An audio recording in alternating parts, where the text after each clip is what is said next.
গল্পের নাম আঁধারিয়া অম্বর। লিখেছেন সুরাইয়া সাত্তার উর্মি। কন্ট্রাক্ট পেপার অনুযায়ী আজ থেকে তুমি আমার বিয়ে করা রক্ষিতা। চিন্তা নেই, তোমার যা চাই তুমি তা পেয়ে যাবে। এখন সাইন করো।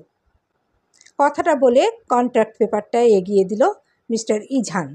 তার মুখ থেকে এমন একটি কথা শুনে আমার সারা শরীর হিমশীতল হয়ে গেল।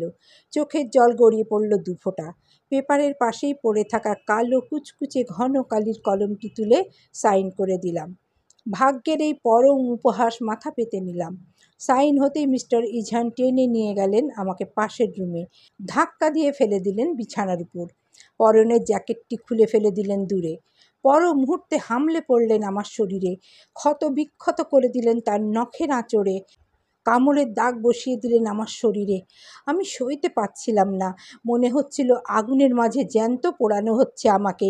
আমি কাকুতি মিনতি করে গেলাম। শেষ রক্ষে আর হলো না। সদ্য বিয়ে করা বরের রক্ষিত বউয়ের কর্তব্য নিভানো ছাড়া আর কোনো পথ রইল না যে। একসময় উনি থেমে গেলেন। হয়তো তার কাজ শেষ।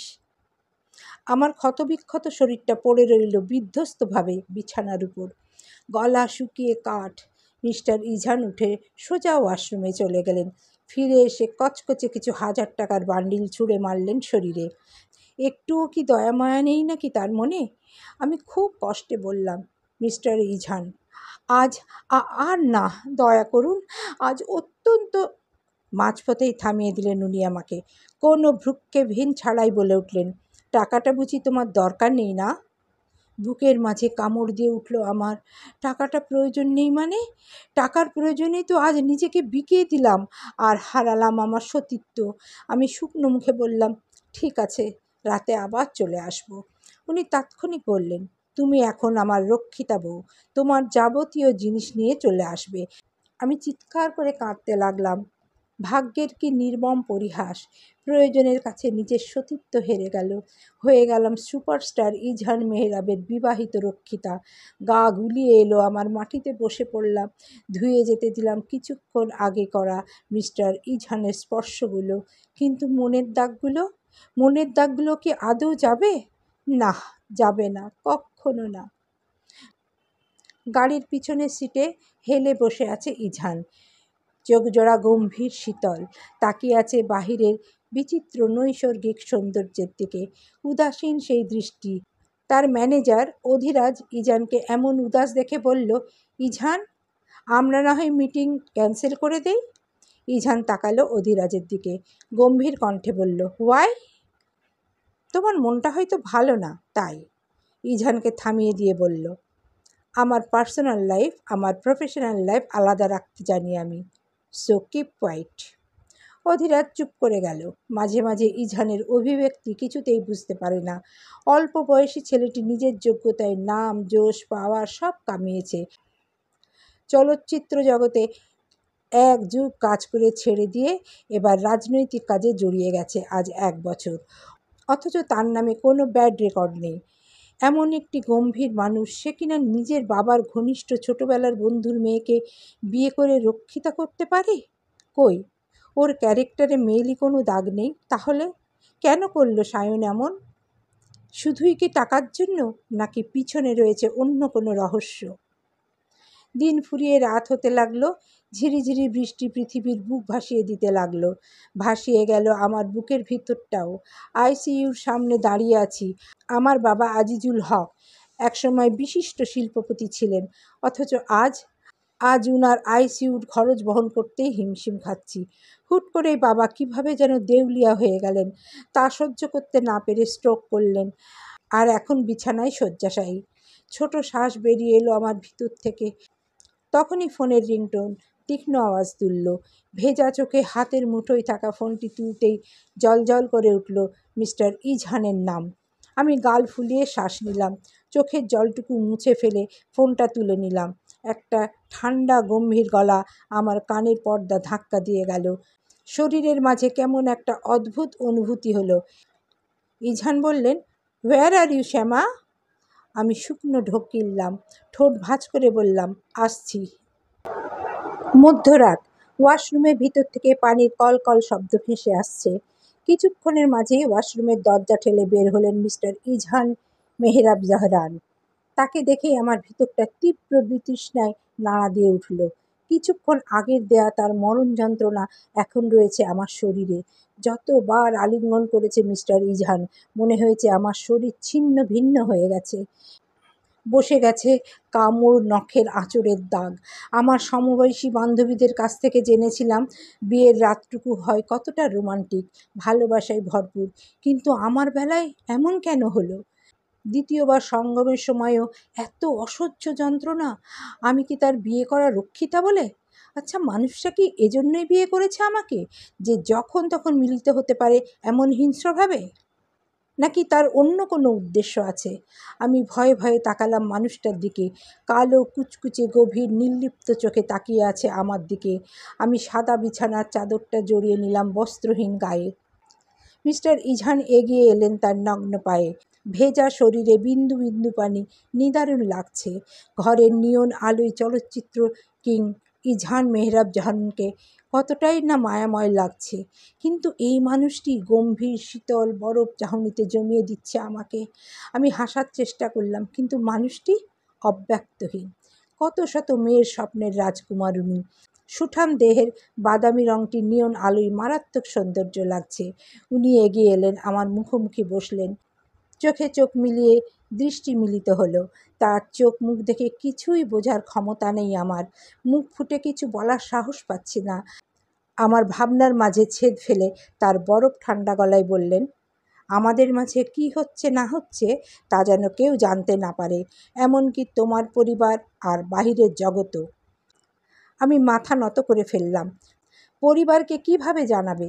একটা মাত্র ছোট বোন, আর বাবাই তো আমার সব। বাবা লড়াই করছে আইসিইউর বেডে, বোনকে ফেলে রেখেছি হোস্টেলে। এই ছন্ন ছাড়া জীবনে কাকে কি বলবো আমি? তবুও মাথা নাড়ালাম। কেউ জানবে না। মানুষটার যেন বিশ্বাস হচ্ছে না আমার কথা। তীক্ষ্ণ দৃষ্টি মেলে চেপে ধরলেন আমার গাল তার শক্ত সুঠাম হাতে। আমি কুঁকড়ে উঠলাম তার করা হঠাৎ আঘাতে। মুহূর্তেই চোখ ভর্তি হলো জলে।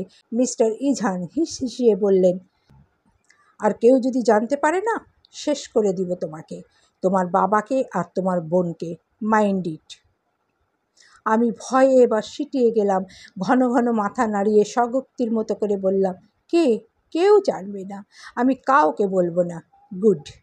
পর মুহূর্তেই গম্ভীর শীতল কণ্ঠে বললেন মিস্টার ইজহান, এবং দামি আলমারিটা থেকে কাপড় বের করে বড় বড় পা ফেলে চলে গেলেন জোরে দরজা বন্ধ করে। আমি তার যাওয়ার পানে চেয়ে রইলাম স্থির দৃষ্টিতে। ক্লান্ত শ্রান্ত শরীরটা এলিয়ে দিলাম বিছানায়।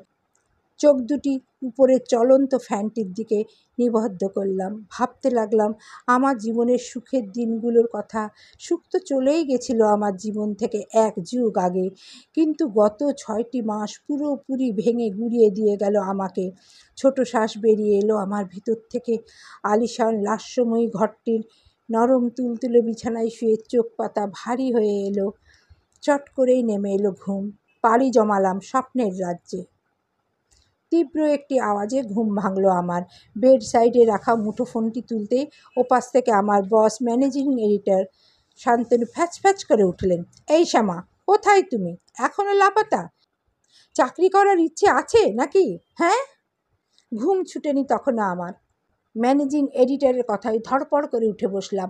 আমতা আমতা করে বললাম, না মানে স্যার, আমি এখনই আসছি। ওপাশ থেকে বললেন তখন শান্তনু, অফিসে নয়, ডিরেক্ট কলেজ গেট যাও। আজ মিস্টার ইজহান সেখানে আসবেন, বক্তব্য রাখবেন। গো। আমি মিস্টার ইজহানের নাম শুনে থমকে গেলাম। পাশ ফিরে দেখলাম উনি নেই। সেই রাতে বেরিয়ে গেছিল, উনি আর ফিরেননি। আমি ওপাশের মানুষটিকে বললাম, জি স্যার, আমি আসছি। বলেই কলটুকু কেটে নেমে পড়লাম বিছানা থেকে। তড়িঘড়ি করে তৈরি হয়ে বেরিয়ে যাব। তখনই মিস্টার ইজহানের কেয়ারটেকার ডেকে উঠল, ম্যাডাম, স্যার বলেছেন নাস্তা করে যেতে। আমার বড্ড তাড়াহুড়ো ছিল। এর মাঝেই কেয়ারটেকার নিপার কথা শুনে চমকে তাকালাম। মিস্টার ইজহান আমাকে খেয়ে যেতে বলেছেন। এত কেয়ার! গত 2 দিনের ব্যবহার এতটা ভিন্ন! আমি শুকনো মুখে হাসলাম, বললাম, বাইরে খেয়ে নিব। বলে আবারও পা বাড়াতেই নিপার কণ্ঠ চওড়া হলো, ম্যাডাম, স্যার আপনাকে না খাইয়ে ছাড়তে নিষেধ করেছে, নয়তো কাজে বের হতে দিতে বারণ করেছে। আমি বিস্ময়ে বিমূঢ়। বলে কি, খাবার না খেলে বের হতে দিবে না? আমার বড্ড তাড়াহুড়ো। এরই মাঝে আবার ফোনটা বেজে উঠল। আমি কথা না বাড়িয়ে চটপট করে খাবার ভর্তি টেবিল থেকে জুসটুকু তুলে এক চুমুকে শেষ করে দিলাম। জুসের টেস্টটি পছন্দ হলো না আমার, কেমন ঝাঁঝালো। আমি আর সেদিকে পাত্তা দিলাম না। এক ছুটে বের হলাম কলেজ গেটের উদ্দেশ্যে। ইঝান নির্লিপ্তভাবে বসে আছে গাড়ির মাঝে। গাড়ি চলে এসেছে প্রায় গন্তব্যে। ঠিক তখনই রাস্তার ধারে শ্যামাকে দেখে বড্ড উদাসীন হয়ে পড়ল ইঝান। পরক্ষণেই এক রাগ দলা পাকিয়ে মাথায় চড়ে গেল। ড্রাইভারকে গম্ভীর শীতল কণ্ঠে আদেশ করে বলল, তোমাদের ম্যাডামের উপর চালিয়ে দাও গাড়ি। উপস্থিত গাড়িতে সবাই থমকে গেল। ততক্ষণে ড্রাইভার স্পিড বাড়িয়ে দিল।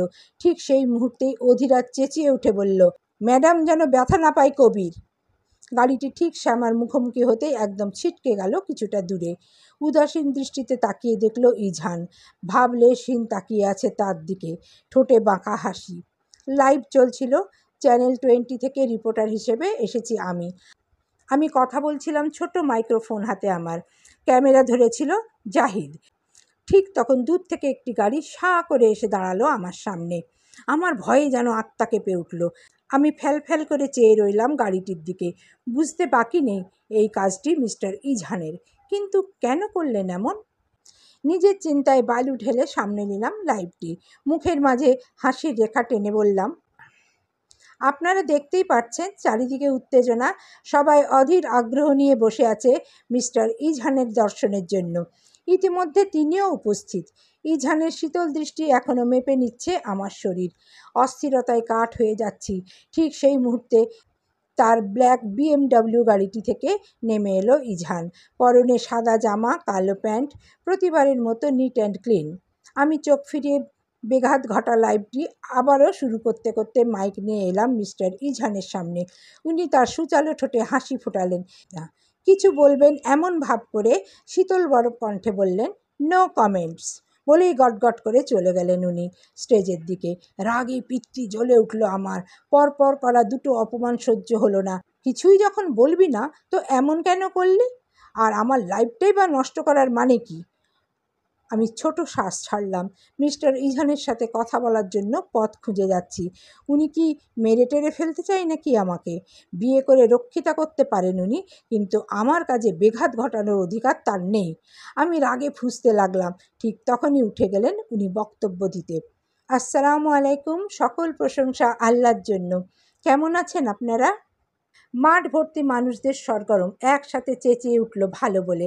মিস্টার ইঝান হাসলেন। কালো কুচকুচে ঘন পল্লব চোখ দিয়ে দূরে দাঁড়িয়ে থাকা আমার দিকে এক দৃষ্টি নিক্ষেপ করলেন। সেই দৃষ্টিতে কিছু একটা ছিল, যেন ভস্ম করে দিচ্ছে। তাকিয়ে থাকা গেল না তার দিকে। উনি আবার বললেন, আমি কোনো বক্তব্য দিতে আসিনি। এটা আমার কাছে বড্ড বোরিং লাগে। কিছু মনে করবেন না, আমি ডিরেক্ট কাজের কথায় আসব।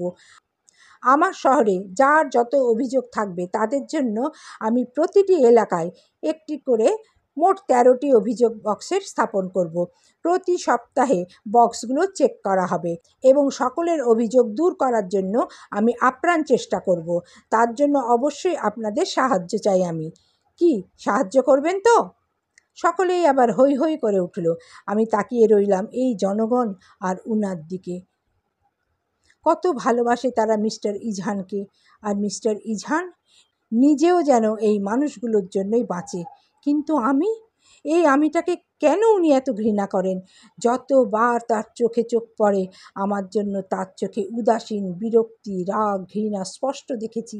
কিন্তু কেন? আমি আকাশ কুসুম ভাবছিলাম। ঠিক তখনই কারো কণ্ঠে আমার ভাবনার ছেদ পড়ে। পিছনে তাকিয়ে দেখি অধীরাজ, মিস্টার ইঝানের ম্যানেজার। আমি হেসে বললাম, অধীরাজদা, কিছু বলবেন? অধীরাজ হালকা হেসে মাথা নাড়িয়ে বললেন, তোমার পায়ে চোট লেগেছে, ওষুধ লাগাওনি কেন?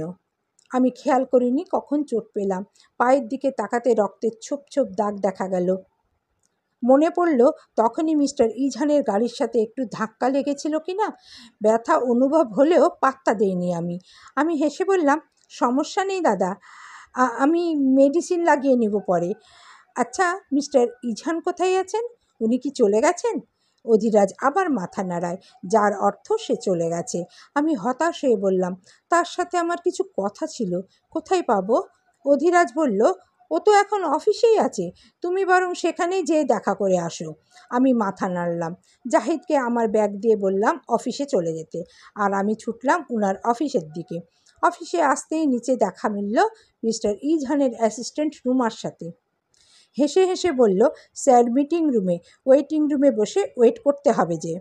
আমি প্রত্যুত্তরে হেসে হাঁটা ধরলাম ওয়েটিং রুমের দিকে, কিন্তু সেখানে কেউ নেই। আমি বসে কিছুক্ষণ ওয়েট করলাম, ফোনটা হাতে নিয়ে দুবার কল করলাম, রিং হতে হতে কেটে গেল। ঠিক তখনই খট করে খুলে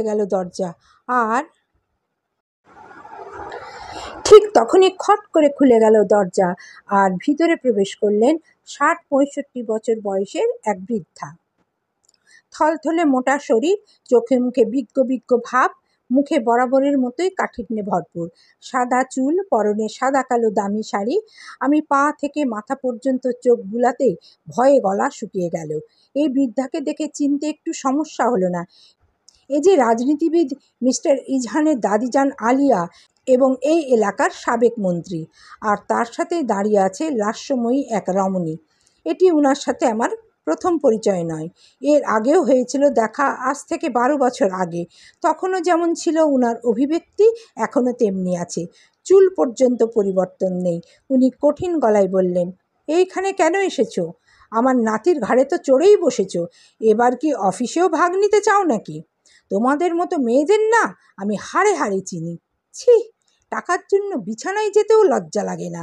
তোমার থেকে তো প্রস্টিটিউট ভালো। অবশ্য ঠিকই আছে, যেমন মা তার তেমন মেয়েই হবে তো। আমার কান ঝাঁঝাঁ করে উঠল। এত অপমান সহ্য করা কষ্টকর। এই মহিলাটি বদলায়নি, অহংকারে আগা গোড়া মোড়ানোই আছে। না হয় আমাকে যা খুশি বলুক, কিন্তু আমার মাকে কেন উল্টো পাল্টা বলবে? যে নেই তাকে কেন টানবে? আমার সহ্য হলো না, ধরে এলো কণ্ঠ, দেখুন দাদিজান, আমাকে যা ইচ্ছে বলে যান, আমার মাকে টানবেন না। আলিয়া ধমকে উঠলেন, ম্যাডাম ম্যাডাম ডাকবে আমাকে, শুধুই ম্যাডাম? আর এত সাহস হয় কিভাবে? হ্যাঁ, আমার মুখের পর কথা, এত সাহস! আমি অবাক হয়ে দেখতে লাগলাম তাকে। আমি কোথায় মুখের উপর কথা বললাম? আমি কিছু বলার জন্য মুখ খুলব, তখনই উপস্থিত হয় মিস্টার ইজহান। ঘরের মাঝে তখন একটা ঠান্ডা আবহাওয়া গরম আবহাওয়াকে গিলে নিল। পকেটে দুহাত গুজে ঠান্ডা শীতল চাহনি নিক্ষেপ করলেন আমার দিকে। বরাবরের মতো ভাবলেশীন দাম্ভিক মুখখানায় উনি গম্ভীর কণ্ঠে বললেন, এখানে কি হচ্ছে? মুহূর্তেই দাদিজানের মুখের ভাব পরিবর্তন হয়ে গেল। কাঁদো কাঁদো মুখে বলল, দাদা ভাই, দেখ দেখ, কালকেই বিয়ে করেছিস, আর আজ এই মেয়ে আমাকে কত কটুবাক্য শুনিয়ে যাচ্ছে। তুই বল মেহরিন কিছু। পাশে দাঁড়িয়ে থাকা মেয়েটিকে উদ্দেশ্য করে বললেন। আমি হকচকিয়ে গেলাম। এত সূক্ষ্ম অভিনয় ভাবা যায়? জল টলমল করছে চোখে, এক্ষুনি যেন টুক করে পড়বে। আমি সাথে সাথে বললাম, না না মিস্টার ইজহান, আমি কিছু বলিনি ম্যাডামকে, আমি তো শুধু। কথা কেটে দাদিজান বললেন, হ্যাঁ হ্যাঁ, আমি মিথ্যা বলছি? বিয়ের একদিনও হয়নি আর আমি পর হয়ে গেলাম? পাশে দাঁড়িয়ে থাকা মেহরিন তাল দিয়ে বলল, এ কেমন কথা ইজহান, তুই দাদিজানকে অবিশ্বাস করছিস? আমার মাথা কাজ করা বন্ধ করে দিল। চলছে কি এসব? এরা যা নয় তাই বলে চলেছে, আমি তো কিছুই বললাম না। আমি মিস্টার ইজহানের দিকে তাকালাম। তার চোখে রাগ ক্ষোভ স্পষ্ট। তা দেখেই একটা অচেনা ভয় এবার আমার গোটা শরীরে কাঁটা দিয়ে উঠল। আমি বহু কষ্টে ঠোঁট দুটি ভাঁজ করে বললাম, দেখুন মিস্টার ইজহান। আবারও থামিয়ে দেওয়া হলো আমাকে। গম্ভীর কঠিন গলায় রাগ প্রকাশ পেল, দাদিজান, আপনি বাহিরে যান। কথাটা স্বাভাবিকভাবে বললেও আমার বুঝতে বাকি নেই কতটা অস্বাভাবিক ঘটনা ঘটতে চলেছে। আমি ভয়ে ভয়ে তাকালাম মিস্টার ইজহানের দিকে। উনি তাকিয়ে আছেন ঠিক আমার দিকে, চোখে মুখে রাগ। দাদিজান হাসলেন চাপা। পিছনে দাঁড়িয়ে থাকা মিস্টার ইজহান দেখতে পেল না। দাদিজান চলে গেলেন মেহরিনকে নিয়ে। আমি অসহায়ভাবে তাকিয়ে বললাম, মিস্টার ইজহান, আমার কথা। আবারও কথা থামিয়ে দিলেন। আমার কথা শুনতেই নারাজ যেন উনি। মুহূর্তে একদম কাছে চলে এলেন এবং চেপে ধরল টেবিলের সাথে। আঁতকে উঠলাম আমি, চোখ বন্ধ করে নিলাম। তখনই বললেন উনি, হাউ ডেয়ার ইউ! তুমি জানো না সে আমার দাদি যান? তার মুখের উপর কথা বলার অধিকার কে দিয়েছে? ভুলে যেও না, তুমি শুধু আমার রক্ষিতা, বউ না। আমি স্তম্ভিত হলাম, অশ্রুসিক্ত চোখে তাকালাম। কানের মাঝে বারবার বাজছে রক্ষিতা শব্দটি, আমার ভিতরটা পুড়িয়ে ছারখার করে দিচ্ছে। এই মুহূর্তে উনি টেবিলের সাথে আমাকে চেপে ধরেছেন। টেবিলের কোণা আমার কোমরে গিথে যাচ্ছে। বড্ড ব্যথা হচ্ছে শরীরে, তার থেকে 100 গুণ বেশি ব্যথা হচ্ছে বুকের মাঝে। নিষ্প্রভ দৃষ্টিতে তাকিয়ে রইলাম। বললাম, আমি ভুলিনি মিস্টার ইজহান, ভুলিনি। বারবার মনে করিয়ে দেওয়ার প্রয়োজন নেই, আমি আমার লিমিট জানি।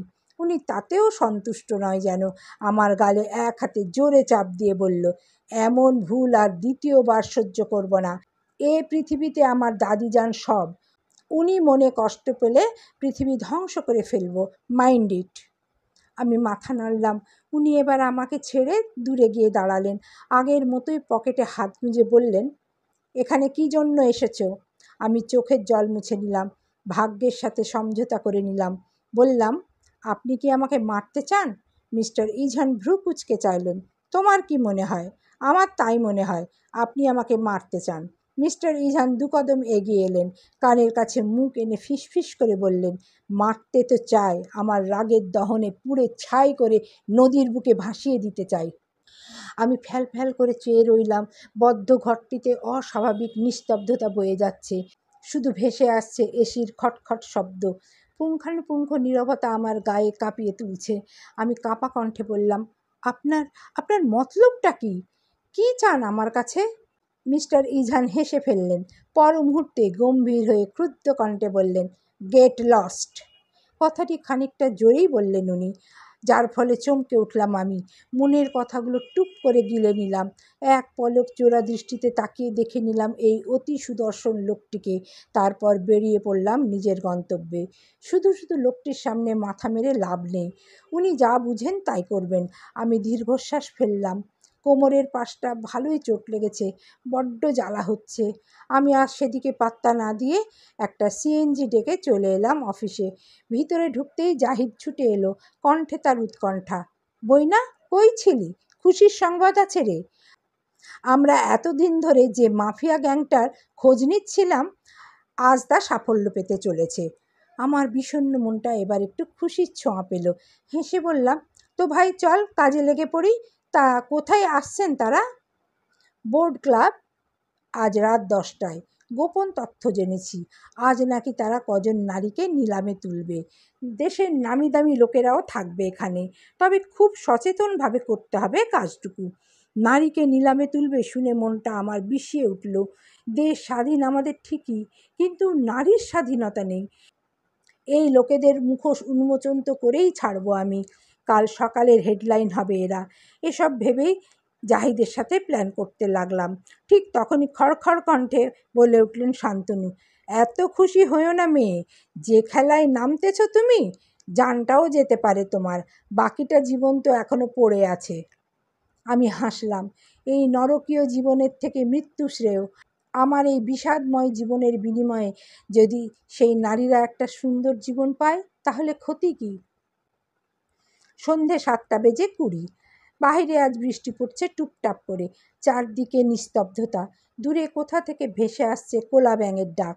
শহরে তখন ঝাঁপিয়ে নেমেছে অন্ধকার। রাস্তার স্ট্রিট লাইটের হলদে আলোয় দেখা যাচ্ছে বৃষ্টির ফোঁটা, তার সাথে ধাপিয়ে নামছে থেকে থেকে শো শো শীতল বাতাস। আমি মাত্রই পা বাড়ালাম মিস্টার ইজহানের রাজ্যে। বাসার ভিতরটা আজ কেমন যেন গুমোট বাতাবরণ হচ্ছে, গা যেন ছমছম করে উঠেছে। আমি ধীরে ধীরে এগিয়ে এলাম।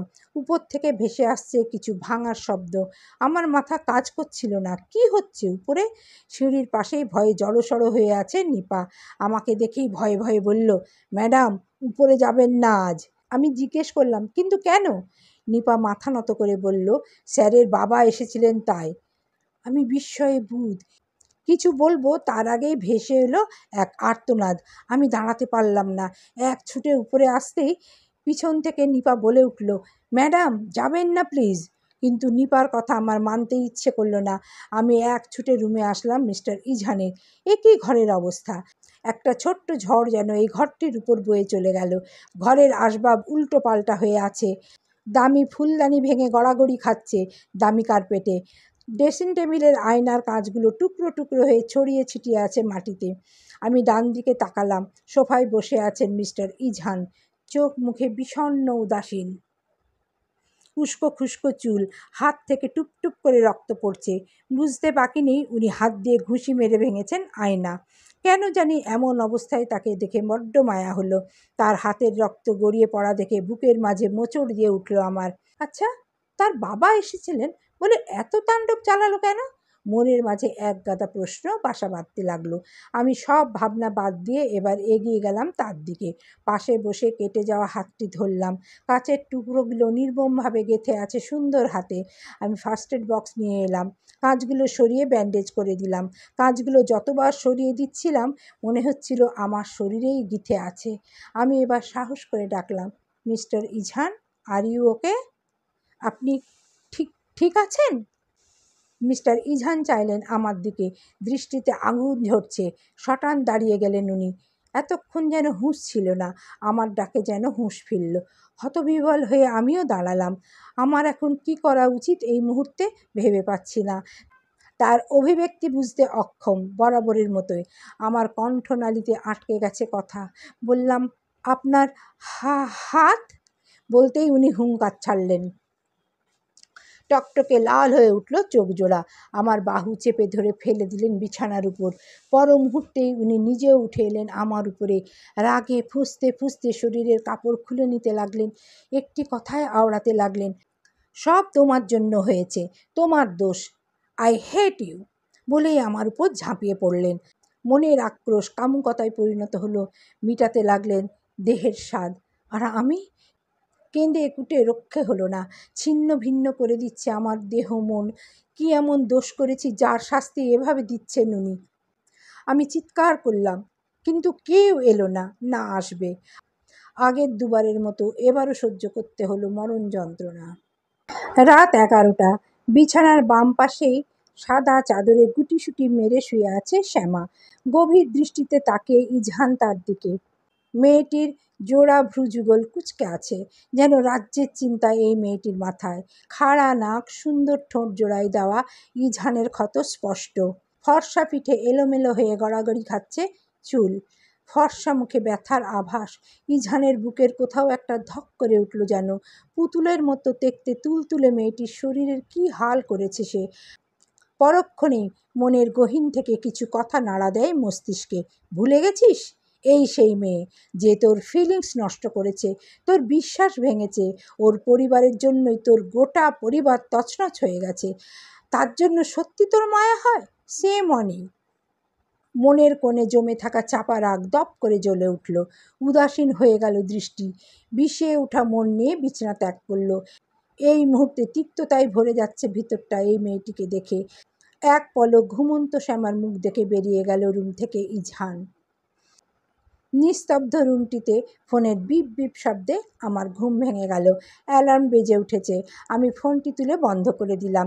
চোখ বুলালাম ঘড়ির কাঁটায় 12টা ছুঁই ছুঁই। চমকে উঠলাম আমি।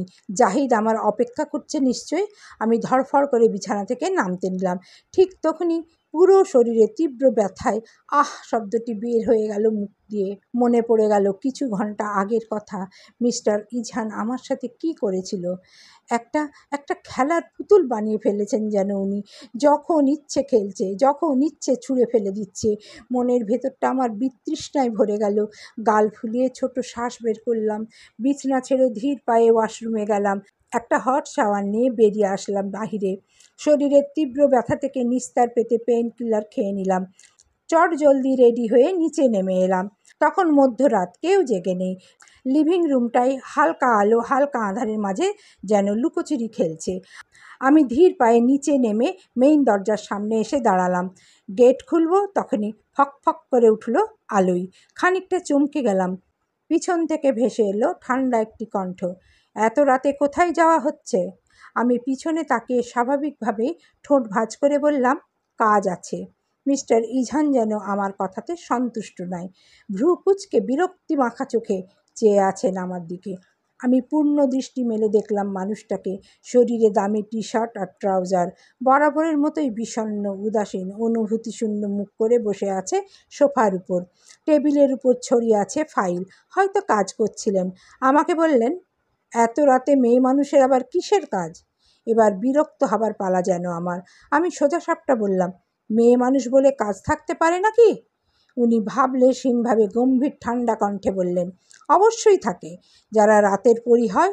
আই থিঙ্ক তুমি তা নও। আমি অবাক। কি বলছেন উনি? আমি আমি রাতের পরী? উনি আমাকে অন্ধকার জগতের মেয়েদের সাথে তুলনা করছেন? ছি, এতটা নীচভাবে উনি আমাকে! আমি আমি এতটাই ফেলনা! বুকের মাঝে মুহূর্তেই দলা পাকিয়ে গেল একটা চাপা কষ্ট। ধরে এলো গলা। বেইমান চোখের পানিটুকু স্বার্থপরের মতো বেরিয়ে আসতে চাইছে এই লোকটির সামনে। কেন?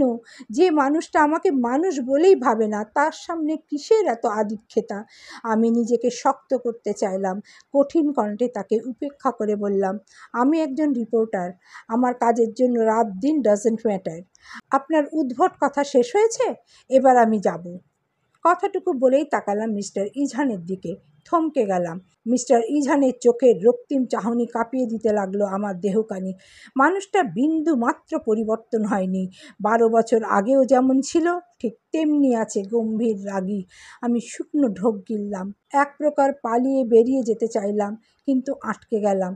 একটা একটা ঠান্ডা বলিষ্ঠ হাত পিছন থেকে হ্যাঁচকা টান মেরে তার দিকে ঘুরিয়ে ফেলল। বাহুর উপর হাতের বল প্রয়োগ করে চেপে ধরল। শীতল কণ্ঠে তাচ্ছিল্য ছুঁড়ে দিয়ে বলল, ভুলে যেও না, তুমি আমার মিস্ট্রেস। আমি চকিতে তাকালাম মানুষটার দিকে। কি চাই উনি? কেন বারবার বারবার আমার কাজে বাধা দেন? কেন? দেখুন, আমি আমার দায়িত্ব ভুলিনি, কিন্তু তাই বলে এই নয় আপনি আমার কাজে হস্তক্ষেপ করবেন। মিস্টার ইঝান আমাকে টেনে আরও কাছে নিয়ে এলেন। বললেন, তুমি এখান থেকে এক পা নাড়বে না। এটা আমার অর্ডার। তুমি ভুলে যেও না, তোমার বাবার চিকিৎসা এখনো শেষ হয়নি। আমি এবার অসহায় দৃষ্টিতে তাকালাম মিস্টার ইঝানের দিকে। কতটা হেল্পলেস আমি! একজনের বাঁধা দাসী হয়ে জীবন পার করতে হচ্ছে। বিয়ের 2 দিন পার হলো না, সম্পর্কটা গলার কাঁটার মতো বিঁধছে। কি করব আমি? কি করার আছে? তখনই উনার গর্জন শোনা গেল, রুমে যাও। আমি বাধ্য মেয়ের মতো চলে গেলাম উপরে। রাগে দুঃখে জোরে দরজা লাগিয়ে দিলাম। নিজেকে খাঁচার বন্দি পাখি বলে মনে হচ্ছে। ঠিক সেই মুহূর্তে বেজে উঠল ফোনের রিংটোন। জাহিদ ফোন করেছে। ফোনটা তুলতেই ওপাশ থেকে খেঁকে উঠল জাহিদ, শালি কই তুই? মশার কামড় খাইয়া তেনা তেনা হইতাছে আমার পা। কই তুই? তোর খাটাসবর আসতে দিচ্ছে না বুঝি? আমি হতাশ হলাম। আমার আর মিস্টার ইঝানের ডিলের কথা একমাত্র জাহিদ জানে। তাই বললাম, আমার লাইফটা তেজপাতা। কি করি কয় তো? আমি চাই না এই সুযোগ হাতছাড়া করি। এই মাফিয়ার গ্যাং লিডারকে এখন পর্যন্ত কেউ দেখেনি, আর আজ এত বড় সুযোগ পেয়ে এই ব্যাটার জন্য হাতছাড়া হচ্ছে। আমার কথা শুনে জাহিদ খানিক চুপ থেকে ষড়যন্ত্র করার মতো বলল, এক কাজ কর, তোর ব্যালকনি দিয়ে নেমে পড়, আমি গাড়ি নিয়ে রেডি থাকবো। আমি অমত করলাম না, এটাই একমাত্র রাস্তা। আমি ফোন কেটে রুমের দরজাটা ভালো করে লাগিয়ে নেমে পড়লাম ব্যালকনি দিয়ে। বাহিরে তখন ঠান্ডা আবহাওয়া বইছে। সন্ধ্যার বৃষ্টির ফলে জায়গায় জায়গায় পানি জমে আছে। আমি খুব সাবধানে লুকিয়ে বেরিয়ে পড়লাম। গেটের বাহিরে থাকা জাহিদের গাড়িতে চট করে উঠে বসতেই ওই এক টান দিল। আমি স্বস্তির নিঃশ্বাস ফেললাম। আর এদিকে পাশের ব্যালকনিতে দাঁড়িয়ে শ্যামার সবটুকু কাজ করা দেখেছে ইঝান। শরীরের মাঝে ক্রোধ ধাপিয়ে বেড়াচ্ছে।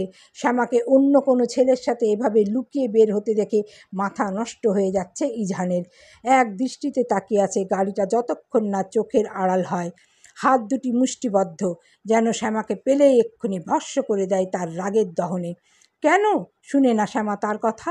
12 বছর আগেও এই মেয়েটি ছিল উড়নচণ্ডী, আর তখনও মেয়েটি তার এক ফোঁটা কথার দাম দেয়নি, আর আজও না। কেন?